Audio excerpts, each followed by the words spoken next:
샬롬 할렐루야. 창세기 26장 26절에서 35절입니다. 아비멜렉이 그 친구 아우삿과 군대 장관 비골과 더불어 그날에서부터 이삭에게로 온지라. 이삭이 그들에게 이르되 너희가 나를 미워하여 나에게 너희를 떠나게 하였거늘 어찌하여 내게 왔느냐.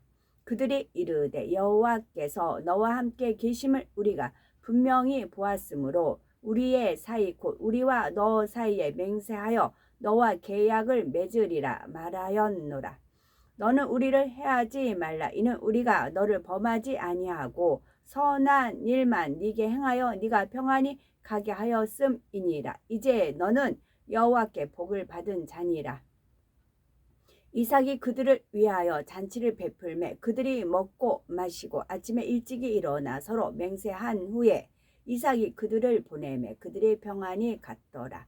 그날에 이삭의 종들이 자기들이 판 우물에 대하여 이삭에게 와서 알려 이르되 우리가 물을 얻었나이다 하매 그가 그 이름을 세바라 한지라. 그러므로 그 성읍 이름 오늘까지 부엘세바더라. 에서가 40세의 해족속 부에리의 딸 유띠와 해족속 엘론의 딸 바스맛을 아내로 맞이하였더니 그들이 이삭과 리브가의 마음에 근심이 되었더라. 우리의 삶 속에 하나님께서 함께 하신다면 증거가 나타나게 됩니다. 하나님께서는 말씀으로만 내가 너와 함께 한다 하시는 것이 아니라 나타나는 증거로서 확증해 주시기 때문이지요. 그래서 성경상에 나오는 하나님의 사람들에게는 함께 하시는 증거들이 반드시 따랐습니다. 따라서 이러한 증거들을 통해 하나님께서 함께 하시는 사람을 분별할 수가 있지요. 마태복음 7장 20절 이러므로 그의 열매로 그들을 알리라 말씀하신과 같이 열매를 보면 그가 하나님께서 함께 하시는 사람인지 아닌지를 분별할 수가 있는 것입니다. 그렇지만 열매로 분별한다고 하는 것이 자칫 사람을 외모로 판단하는 것이 되어서는 안 되지요. 예를 들어 다윗 왕이 아들 압살롬의 반역을 피해 그를 따르는 백성들과 함께 도망을 가야 했을 때 이러한 상황을 육으로 보는 사람은 마치 하나님께서 이제 더 이상 다윗 왕께 함께하지 않으시는 것처럼 판단했을 것입니다. 그러나 다윗이 이러한 상황에 처해야 했던 것은 그가 이전에 행하던 범죄에 대한 보응이었으며 그 순간만큼은 하나님께서도 그를 외면하여 연단 가운데 놓이도록 허락하실 수밖에 없으셨지요.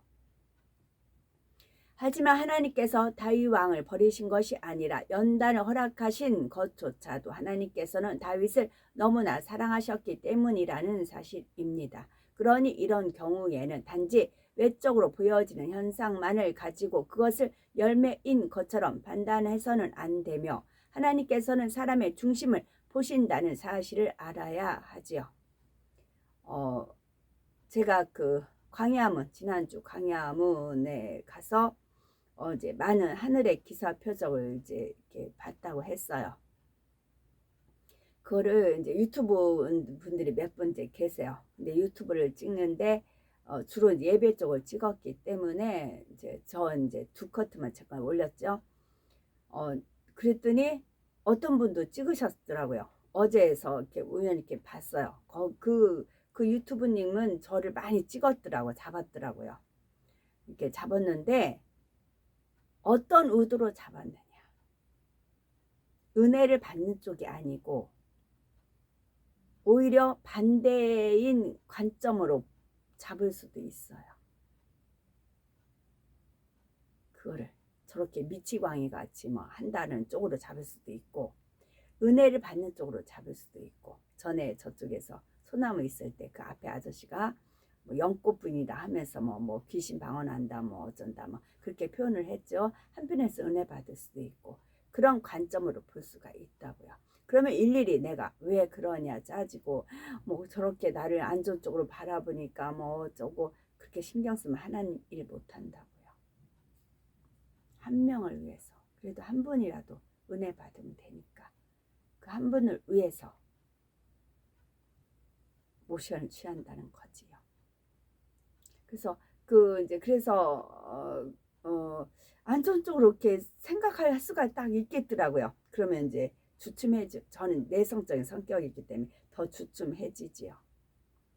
그럴 땐 안 봐버려요. 안 듣고 이제 타이틀을 봐서는 좀 그런 것 같아요. 좀 잘못되게 이렇게 표현한 거야? 네, 그렇게 생각이 돼요. 그걸 이제 그걸 따지고 들으려면 봐야 되고 막 그러다가 그러니까 저주하는 말을 들을까 그 말이 딱 되어 있는 거잖아요. 그래서 스톱 안 봐. 앞으로 그럼 못 가요. 제가 전에 그 표현을 들은 적이 있었죠. 열심히 다름질합니다. 그러면 앞에 가는 사람이 있고 뒤에 쫓아오는 사람이 있어요. 근데 어떤 분을 보면 자꾸 뒤를 돌아봐요. 근데 뒤돌아보는 사람 치고 1등한 사람 없어요. 뒤돌아보는 그 에너지와 그 신경과 쓰는 그 시간에 앞으로 더 가는데 에너지를 쓰면 될 거 아니에요. 다 자꾸 의식한다고요. 자기 누가 뒤따라오는 거 얼마큼 간격이 좁혀졌는가. 그 여력을 가지고 더 앞으로 가는 게 낫지요. 그래서 이러쿵저러쿵 할 거 없이 그냥 표대를 향해서 가면 되는 것입니다. 거기서 이제 다행히 믿어주는 한 사람이 이렇게 확실하게 믿어주는 한 분이 있어서 그분 믿고 가는 거지요. 저는 이렇게 상처를 너무 받았기 때문에 주저주저 합니다. 그래서 주님하고 아버지가 막 도닥거려 주는 겁니다. 도닥거려 주는 겁니다. 제가 너무나 많은 상처를 받는 걸 너무 아시기 때문에 도닥거려 주시고 이제 그러지요. 그래서 외적으로 보여지는 현상만을 가지고 그것을 열매인 것처럼 판단하면 안 되는 거죠. 제가 외적인 것으로 봐서는 안 좋은 거예요.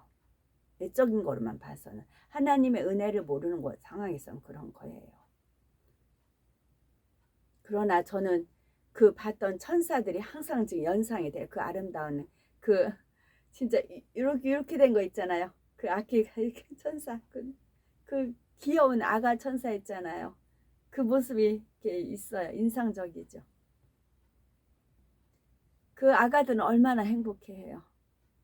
아가들은 주인님이 자기를 봐주니까 얼마나 행복해합니까. 그래서 제가 남의 집살이를 그렇게 호되게 했던 그래야 아니까. 내가 밑바닥 삶을 살아야 그걸 알죠. 내가 밑바닥 삶을 안 살았으면 어떻게 그 마음을 알 수 있겠어요. 제가 그런 마음을 살았기 때문에 그것도 많은 세월을 살았기 때문에 더 살필 수가 있는 거죠. 그 행복이 계속 물밀듯이 온다고요. 천국이 온다고요. 저한테.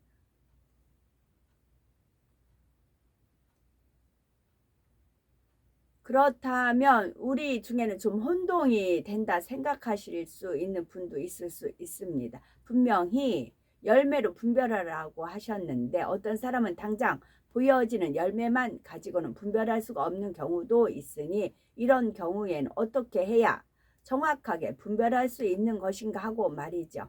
그런데 이것을 구분하는 분명한 기준이 있습니다. 그것은 바로 순종과 악이 없다는 것입니다. 순종과 악이 없다는 것이요. 열매. 성경에 보면 하나님의 사람들은 비록 연단 중에 있어도 그들의 마음은 어찌하든 하나님께 순종하려는 것이었고 악이 없으며 결국 변화되어 나오는 것을 볼 수가 있습니다. 당장 현실적으로는 하나님으로부터 사랑받는 증거가 나타나는 것처럼 보이지 않고 열매가 보이지 않는 것 같다 할지라도 하나님의 사람들은 순종으로 연단을 잘 통과하여 결국에는 아름다운 열매로 나와지더라는 말이지요. 아브라함도 비록 연단을 받기는 했지만 그 모든 과정이 오직 하나님의 말씀에 순종하여 받은 연단이기에 하나님의 섭리 안에서 연단받아 나오는 것을 볼 수 있습니다. 그런데 어떤 사람들은 하나님의 말씀에 불순종함으로 인해 연단이 왔음에도 여전히 불순종을 해 나가므로 변화되지도 않을 뿐만 아니라 결국은 버림받게 되었던 것을 볼 수 있습니다. 그러므로 우리가 분별할 때도 비록 그가 연단 중에 있다 할지라도 과연 하나님의 말씀에 순종하려고 하고 있는지 아니면 여전히 불순종해 나가고 있는지를 보시면 됩니다. 제가 이렇게 이제 많이 이제 광야에서 커트할 때까지는 다닐 거니까 하나님이 스톱할 때까지 이제 다닐 겁니다. 그러면 유튜브에 아무래도 찍혀지니까 제가 이렇게 눈을 감고 찬양을 하면 이렇게 손 안에 이렇게 영이에요. 이렇게 다이아몬드 같은 그런 영이 제 안에 있어요. 동그란 영이 있어요. 이 영 하나, 이 빛이라고 해요. 빛이라고 해요. 이 빛이 있어요. 근데 이 빛이 가만히 있으면 이게 움직여지지 않아요. 만약에 제가 해를 찍어도 제가 카메라를 가만히 있고 해가 이제 있으면 안 돼요. 그래서 카메라를 이렇게 돌리고 했을 때 이제 발산이 되는 거거든요. 근데 제 눈동자랑 해랑 또 맞춰야 돼요. 카메라는 가만히 있고 제 눈동자를 맞춰야 이게 빛이 여러 가지로 발산이 되거든요. 그런 식으로 제 손 안에 이제 이제 빛이라고 해요. 빛이 있어요. 빛이 가만히 있으면 발산이 안 돼. 이걸 돌려야 돼요. 이 빛을 돌려야 돼요. 그래서 빛을 이제 속으로 이렇게 하든가, 그러면 우리 골수를 찔러 쪼개기까지 한다 하잖아요. 골수를 찔러 쪼개기까지 해야 돼요. 그래야 통의 자국이 일어나고 자기가 변화되지 못한 그 부분까지 변화되는 겁니다. 그래서 있으면 가만히 있으면 이걸 돌려야 돼요. 이렇게 찬양에 맞춰서 이렇게 막 돌려야 돼. 그러니까 손이 막 움직여지는 거지요. 그리고 어느 때는 막 이렇게 해야, 이렇게 하면은 이 빛이, 그러니까 앞에 인도자한테 하나님께서 더 은혜를 끼치고 그분이 더 발견하지 못한 걸 발견케 하고 그래야 된다 할 때는 이 빛이 그 앞에 인도자한테 발산을 해야 됩니다. 그러면 이 발전을 이렇게 합니다. 여기는 빛이 있는 거예요. 그거를 자꾸 이렇게 비치는 겁니다. 비치다 보니까 이제 더 영으로 더 운영으로 들어갈 수 있게끔 이제 도와주는 거죠. 도와주는 겁니다. 그래서 이렇게 하다 보니까 이제 이거 겉모양만 봐서는 진짜 뭐 안 좋은 표현이 나오는 거지요. 근데 이 빛을 쬐인 사람은 하나님 은혜가 임하는 거를 아는 거지요. 그래서 맛본 자와 그렇지 않은 자가 틀린 거지요. 그러나 이거를 이제 이걸 가지고 시시비비 거리면 저는 주눅이 들어버려요. 그러니까 아예 눈을 감아 버려요. 아예 눈을 감아 버려서 한 영혼이라도 더 이제 하나님 은혜 가운데 달려가기를 원해서, 그러다 눈을 감다 보면 안에 빛 손에 있어요. 막 이렇게 하다 보면은 그게 발산이 착착착착 되어지는 거지요. 참고적으로 말씀을 드리는 것입니다. 저는 이렇게 해가지고 너무 많은 쫓겨나고 막 그랬잖아요. 근데 저는 분명히 하나님 명에 의해서 이렇게 되니까 손을 가만히 있느냐 움직이느냐 따라 틀린 거지요. 자, 성경에 보면 하나님의 사람들은 비록 연단 중에 있어도 그들의 마음을 어찌하든 하나님께 순종하려는 것이었고 악이 없으며 결국 변화되어 나오는 것을 볼 수가 있습니다. 당장 현실적으로는 하나님으로부터 사랑받는 증거가 나타나는 것처럼 보이지 않고 열매가 보이지 않는 것 같다 할지라도 하나님의 사람들은 순종으로 연단을 잘 통과하여 결국에는 아름다운 열매로 나와지더라는 말이지요. 아브라함도 비록 연단을 받기는 했지만 그 모든 과정이 오직 하나님의 말씀에 순종하여 받은 연단이기에 하나님의 섭리 안에서 연단받아 나오는 것을 볼 수 있습니다. 그런데 어떤 사람들은 하나님의 말씀에 불순종함으로 인해 연단이 왔음에도 여전히 불순종을 해 나감으로 변화되지도 않을 뿐만 아니라 결국은 버림받게 되었던 것을 볼 수 있지요. 그러므로 우리가 분별할 때도 비록 그가 연단 중에 있다 할지라도 과연 하나님의 말씀에 순종하려고 하고 있는가 아니면 여전히 불순종해 나가고 있는가 이것을 보시면 됩니다. 하지만 이런 말씀을 드린다 해도 우리에게 사람들을 보면서 늘 이런가 저런가 분별하라는 의미는 아니죠. 다만 우리가 혹여라도 미혹되지 않도록 드리는 말씀이고 우리는 하나님의 말씀대로 누구도 판단하거나 헤아려서는 안 됩니다. 야고보서 4장 11절 형제들아 피차에 비방하지 말라. 형제를 비방하는 자나 형제를 판단하는 자는 곧 율법을 비방하고 율법을 판단하는 것이라. 네가 만일 율법을 판단하면 율법의 준행자가 아니오 재판자로다 말씀하고 있습니다. 자칫 자신이 가지고 있는 율법의 틀이나 자기 생각과 의 가운데 사람을 판단하게 되면 이는 곧 스스로 재판장이 되는 것임을 알아야 하지요. 모든 사람을 판단하실 수 있는 분은 오직 재판장 되시는 하나님 한 분뿐입니다. 오늘 본문에 나오는 이삭의 경우도 그가 우물을 파는 곳마다 다툼이 생겨서 이내 그곳을 떠나 다른 곳으로 이주해야 했던 것이 이삭이 하나님으로부터 보장받지 못해서가 아닙니다. 그러나 이것을 육의 사람들이 볼 때는 마치 불통한 것처럼 판단할 수가 있습니다. 하나님께서 함께 하시는 사람이 왜 저렇게 우물 하나를 얻지 못해서 이리저리 방황해야 하는 것일까 하며 수군거리고 헤아리며 판단하게 되는 것이죠. 그러나 영의 사람들은 똑같은 상황을 봐도 자기 생각 가운데 판단하는 것이 아니라 어떻게든 선으로 바라봐 주게 됩니다.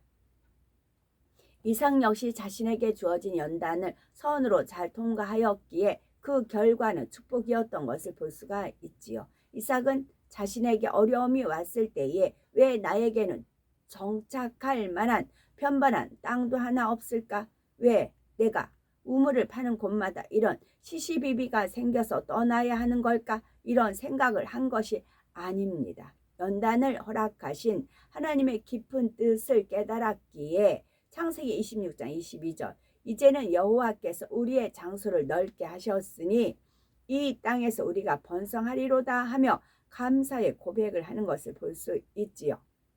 그러니 이러한 이삭에게 하나님께서 어찌 복을 주지 않으시겠는지요. 연단을 감사함으로 받았을 뿐만 아니라 하나님의 말씀대로 선을 쫓아 순종하는 이삭에게 하나님께서는 더 큰 축복을 갚아주셨습니다.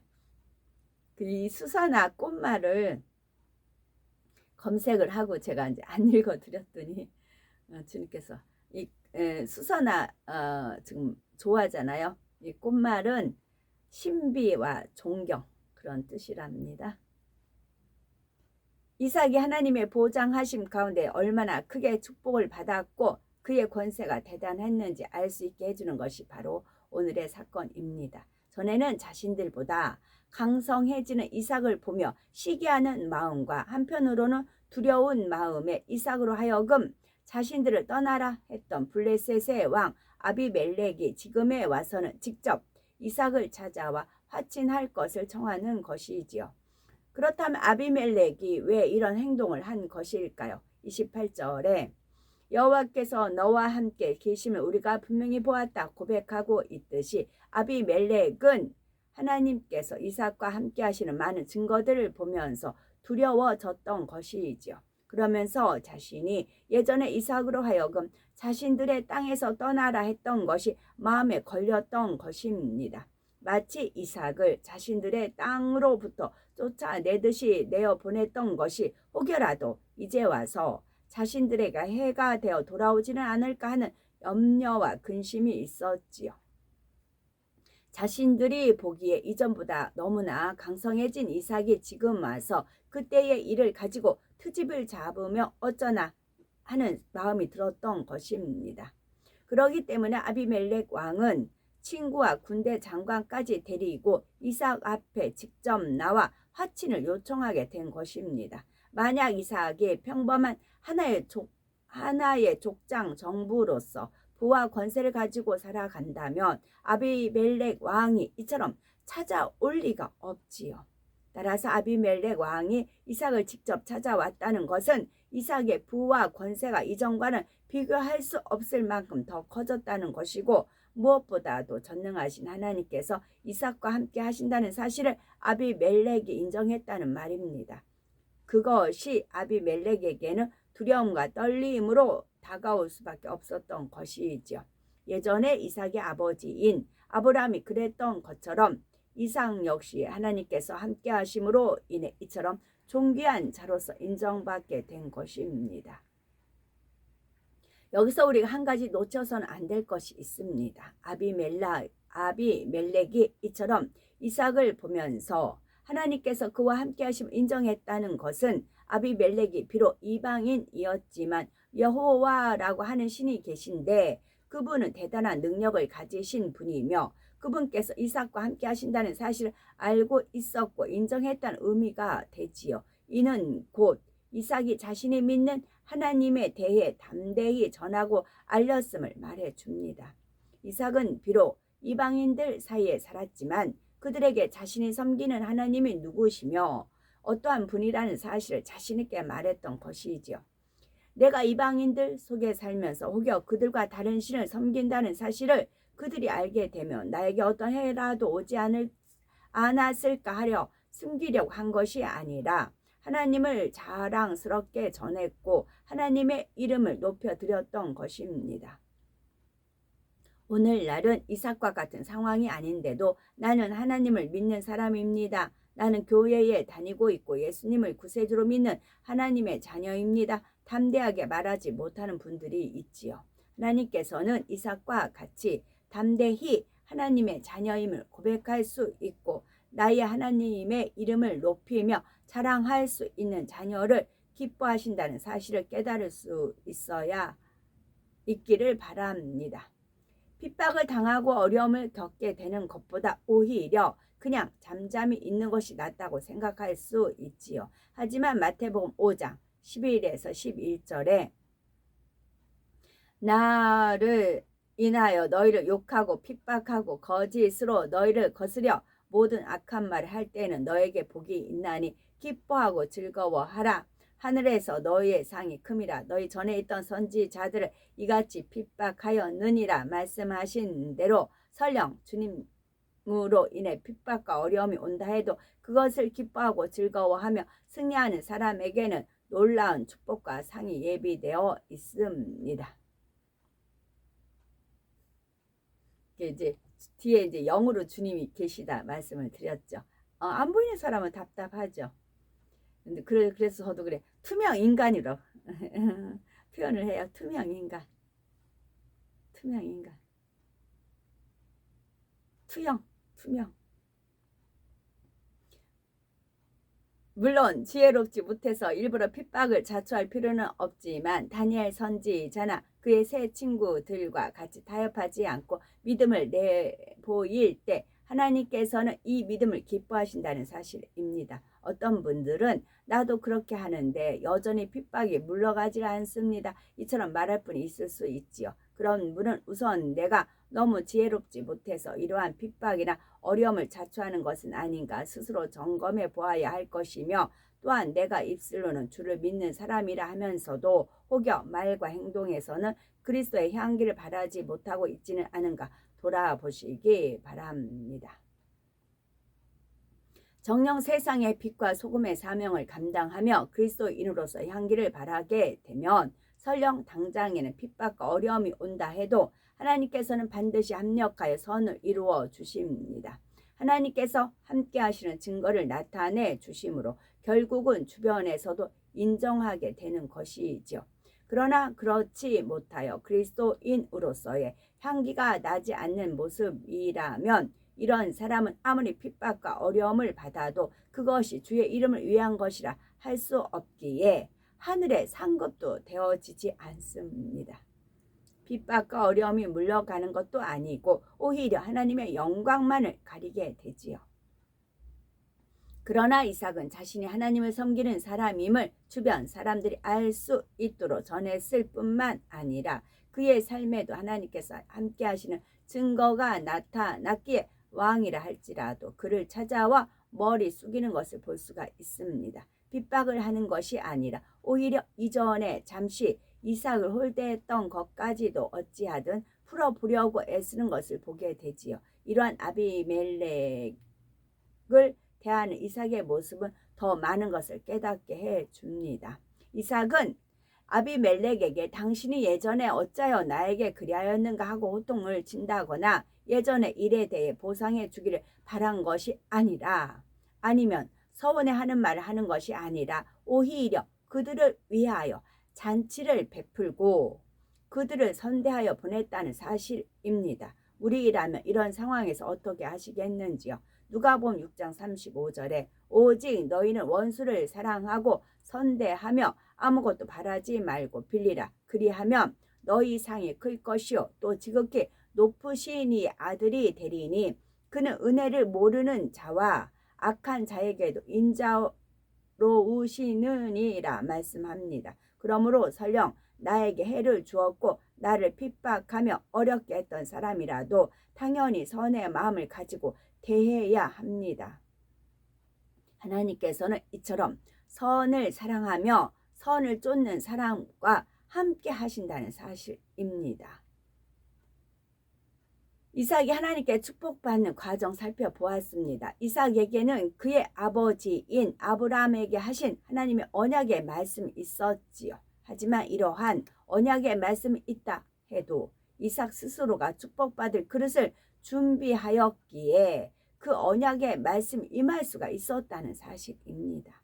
선을 쫓는 마음과 연단 중에도 하나님만을 의지하는 순종의 모습 또한 주변으로부터 하나님의 사람이라 인정받을 수 있는 모습 등이 있었기 때문이지요. 이는 우리에게도 동일하게 적용이 되는 것입니다. 물론 우리가 축복을 받고 형통함을 받기 위해서는 우리 자신이 하나님 앞에 어떠한 모습인가가 매우 중요합니다. 하지만 우리가 얼마나 많은 분야에서 지킴받고 있고 때로는 우리의 믿음 이상으로 형통함을 받고 있는지 깨달아 보아야 되겠지요. 아브라함과 이삭 간의 육의 부모 자녀로서가 아닌 영적인 관계성을 깨달아 봄으로써 우리가 영육 간의 축복의 비결을 깨우칠 수가 있는 것입니다.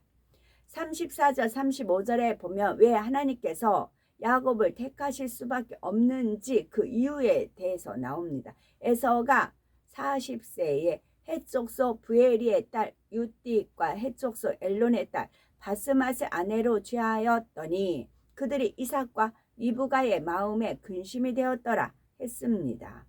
이는 에서가 장자의 명분을 경홀히 여겼다 말씀하신 것이 단순히 외적인 상황만을 설명하신 것이 아니라 에서의 중심에 관한 것임을 알 수가 있게 합니다. 에서가 비록 장자의 명분을 죽 한 그릇에 팔았다 해도 그가 장자의 명분을 경홀히 여기는 사람이 아니라면 그는 당연히 하나님을 믿는 백성 가운데서 아내를 택했어야 하지요. 자신을 장자의 명분을 이어갈 사람으로 여겼다면 이방 여인 중에서 아내를 택할 수는 없는 것입니다. 할아버지인 아브라함이 정통 계보를 잇기 위해 본토 친척의 집에까지 사람을 보내어 이삭의 아내를 구해 온 것을 에서가 어찌 모르겠습니까? 그렇다면 장자로서 자신이 어찌 행해야 할지를 알아서 정통성을 잇고자 하는 것이 마땅하지요. 그럼에도 에서는 이방 여인을 아내로 택했고 이러한 모습은 당연히 이삭이나 리브가에게 근심이 될 수밖에 없었습니다. 이삭도 예전에 자신의 이복형인 이스마엘이 이방 여인을 아내로 취하기 시작하면서 어떻게 되었는지를 너무나 잘 알기에 또한 에서의 행동이 장자로서 해서는 안 될 행동이며 하나님의 뜻에도 어긋나는 것임을 알기에 에서를 보면서 마음에 근심이 되었던 것이지요. 그런데 에서는 훗날 자신의 행동이 얼마나 잘못된 것이었는지를 깨닫고 돌이키려는 행함을 보이게 됩니다. 창세기 28장 6절에 보면 에서가 본즉 이삭이 야곱에게 축복하고 그를 밧단 아람으로 보내어 거기서 아내를 취하게 하였고 또 그에게 축복하고 명하기를 너는 가나안 사람 딸들 중에서 아내를 취하지 말라 했던 것입니다. 더욱이 8절에 보면 에서가 또 본즉 가나안 사람의 딸들이 그 아비 이삭을 기쁘게 못하는지라 했습니다. 그제서야 에서는 자신이 잘못된 선택을 했음을 깨닫고 9절에 이에 에서가 이스마엘에게 가서 그 본처들 외에 아브라함의 아들 이스마엘의 딸이요 느바요새 누이인 마할랏을 아내로 취하였더라 했지요.